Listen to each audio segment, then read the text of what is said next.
भक्तों, ओम नमः शिवाय, श्री शिवाय नमस्तुभ्यम, जय श्री महाकाल। भक्तों, जैसे कि आप सबको पता है, कल 4 मई वैसाख तिथि का एकादशी है। जी हाँ भक्तों, कल एकादशी का दिन है और गुरुदेव जी कहते हैं कि जो कृष्ण पक्ष की एकादशी होती है, उसमें अगर आप कोई भी उपाय करते हैं तो आपके घर में जो भी मनोकामना आपकी बहुत सालों से पेंडिंग है, बहुत आपने उपाय करके देख लिए और वो पूरी नहीं हो रही है, या आपके घर में कोई व्यक्ति बहुत ज्यादा बीमार है, या आपके घर में बहुत ज्यादा कर्जा हो चुका है, या बहुत ज्यादा धन की कमी रहती है, धन आता तो है लेकिन टिकता नहीं है, या आपका बच्चा कोई ऐसा एग्जाम देने जा रहा है जिसको आपको लगता है कि वो अगर उस एग्जाम में पास हो जाए तो उसकी जिंदगी बन जाएगी, या आपके घर में कोई ऐसा भी बच्चा है जो आपकी बात नहीं सुनता है और आपको डर सताया रहता है कि जो उसकी संगत है वो बहुत बुरी संगत है, नशा पत्ती तो स्टार्ट नहीं कर दिया इसने, और आपके घर में अगर विवाह से रिलेटेड भी समस्या है, तो इसमें गुरुदेव जी बोलते हैं कि इन सारी समस्याओं को हल करने के लिए अगर आप कृष्ण पक्ष के एकादशी को,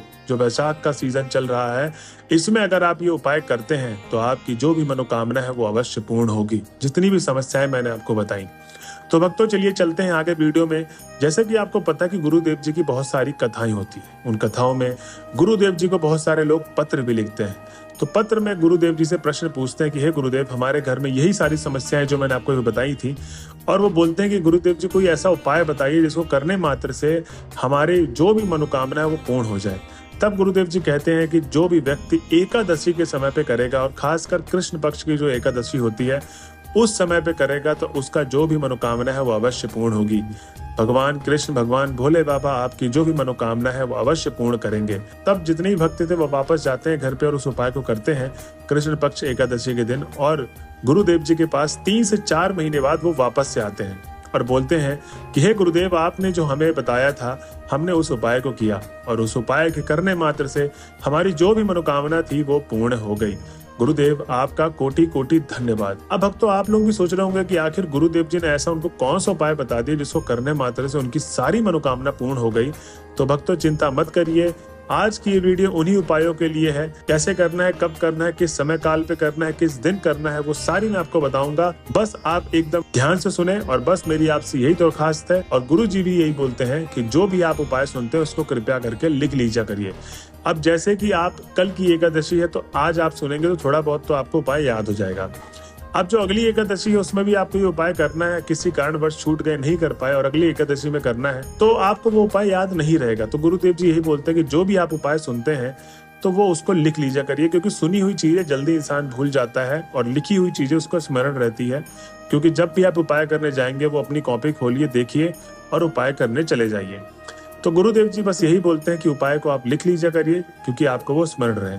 चलिए चलते हैं भक्तों उपाय की तरफ, समय की बर्बादी ना करते हुए। और जिस किसी ने अभी तक हमारे चैनल को सब्सक्राइब नहीं किया, चैनल कर ले सब्सक्राइब और बेल नोटिफिकेशन को भी ऑन कर ले, जिससे गुरुदेव जी की आने वाली अपकमिंग वीडियोस आपको मिलती रहे।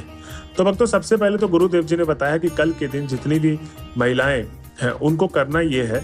मतलब ये उपाय किन के लिए, सबसे पहले तो मैं बता दूं, जिनके घर में धन से रिलेटेड बहुत ज्यादा दिक्कत है, कर्जा से रिलेटेड दिक्कत है, जिनका बच्चा एग्जाम की तैयारी कर रहा है और मैंने बताया था कि उसका कंपटीशन निकालना बहुत जरूरी है, या घर में कोई बहुत ज्यादा इंसान कलेश करता है, या सास बहू में लड़ाई होती है, या रिजल्ट से रिलेटेड कोई भी समस्या है, ठीक, इससे रिलेटेड ये आपको उपाय करना, जितनी भी माताएं हैं। और जिसके लिए आप उपाय कर रहे हैं, अगर वो भी इस उपाय को कर रहा है तो उससे बढ़िया बात तो कोई है ही नहीं। लेकिन जितनी भी माताएं इस वीडियो को सुन रही हैं उसको ध्यान से सुने। सबसे पहले तो आपको इसमें चाहिए 5 बेलपत्र। अब 5 जो बेलपत्र होंगे कहीं से कटे पीटे खंडित ना हो, एकदम अच्छे और ताजे बेलपत्र होने चाहिए। उसके बाद चाहिए आपको 5 समी पत्र और 2 चम्मच हरी मूंग। क्या क्या मैंने बोला, 5 बेलपत्र, 2 चम्मच हरी मूंग और 5 समी पत्र। अब आपको लेना है पीतल के लोटे में आधा लोटा जल भरना है, ठीक। तो जब आप आधा लोटा जल भर लेंगे तो उसमें आपको करना ये है कि 5 बेलपत्र, 2 चम्मच हरी मूंग और 5 समी पत्र उसको डाल लें। अब भक्तों, गुरुदेव जी कहते हैं कि जब आप घर से निकले आधा ढेली गुड़ आप ले लें। अब जब आप गुड़ लेके सीधा शिव जी के मंदिर में पहुंच जाएंगे तो मेरी आपसे बस यही आराधना है कि 5 से 10 मिनट भगवान भोले बाबा का स्मरण करें, उनके मंत्रों का जाप करें, उनके नाम का जाप करें, उसके बाद ही ये उपाय करें। अब जब उपाय स्टार्ट करने वाले होंगे, तो जब आपने लीन हो गए भगवान के नाम पे, अच्छा मन आपका साफ हो गया, शांत हो गया, अब आप उपाय करने के लिए तैयार हैं। तो सबसे पहले तो उपाय में आपको करना ये है कि जो आप तीनों चीज डाल रखे थे उस एक लोटे जल में, महादेव के सामने आप मस्तक झुका के आपका जो व्यक्ति है जिसके लिए आप मनोकामना मांगने आए हैं उसका नाम और गोत्र बोलना है, या आपकी खुद की मनोकामना कोई ऐसी है जो पड़ी हुई है, पूरी नहीं हो रही, तो आपको अपना नाम और गोत्र बोलना है। मतलब इस उपाय में बस ध्यान रहे, जिस व्यक्ति के लिए आप उपाय कर रहे हैं, जिसके लिए कर रहे हैं, उसका नाम और गोत्र होना चाहिए सबसे पहले। और उसके बाद आपको अपनी मनोकामना नहीं बोलनी है। अभी जब आप ये बोल देंगे तो उसके बाद आपको बोलनी है समस्या। तो जो भी समस्या चल रही जीवन में पहले वो बोले। अब जो मैंने बोला था कि आपने थोड़ा सा जो गुड़ लिया हुआ है उसको थोड़ा हाथों से अपने पीस ले, मतलब दबा दे तो वो चूरा हो जाएगा। दबाने के बाद जब चूरा हो जाएगा तो वो जो आधा लोटा जल आप पीतल के लोटे में भरे हुए हैं जिसमें 3 सामग्रियां डली हुई हैं, उसमें आपको गुड़ भी डालना है। थोड़ा सा गुड़ आप मिला लें उसको। और अब क्या करना है, एकदम दोनों हाथों को ऊंचा करके महादेव के शिवलिंग के चारों तरफ अर्पित करना है आपको वो जल। और तब आपको मनोकामना बोलनी है। महादेव का स्मरण करते करते, श्री शिवाय नमस्तुभ्यम का जाप करते करते आपको ये सारा उपाय कर देना है। भक्तों, गुरुदेव जी कहते हैं कि जो भी कोई भक्त 4 मई मतलब कल के दिन, एकादशी के दिन, कोई भी एकादशी हो और खासकर कृष्ण पक्ष की एकादशी है, तो आपको ये उपाय जरूर करें। आपकी जो भी मनोकामना है वो अवश्य पूर्ण होगी। अब भक्तों चलिए चलते हैं अगले उपाय की तरफ जो गुरुदेव जी ने बताया धन प्राप्ति से रिलेटेड। क्योंकि बहुत सारे घरों में ऐसी भी दिक्कतें आती हैं कि धन तो आता है लेकिन टिकता ही नहीं है, क्योंकि कर्जा इतना ज्यादा ले रखा है, वो सारा का सारा लोन में चला जाता है। आपको समस्या है, आपको कोई नया बिजनेस स्टार्ट करना है और उसके लिए आपको धन चाहिए, या कोई आप कारोबार स्टार्ट करने वाले हैं, कोई भी मतलब आपको धन से रिलेटेड समस्या है, आप बस इस उपाय को जरूर कर लीजिएगा, आपकी मनोकामना अवश्य पूर्ण होगी। तो इस उपाय में आपको चाहिए ये कि कल के दिन आपको क्या करना है, सबसे पहले ब्रह्म मुहूर्त के समय पे उठना है और स्नान करना है। अब जिस व्यक्ति के जीवन में ये प्रॉब्लम है, ये व्यक्ति वही कर सकता है उपाय, ठीक। अब वो नहीं करना चाहते, उनके लिए उनकी माताएं चली जाए या पत्नियां चली जाए उनकी उपाय करने के लिए।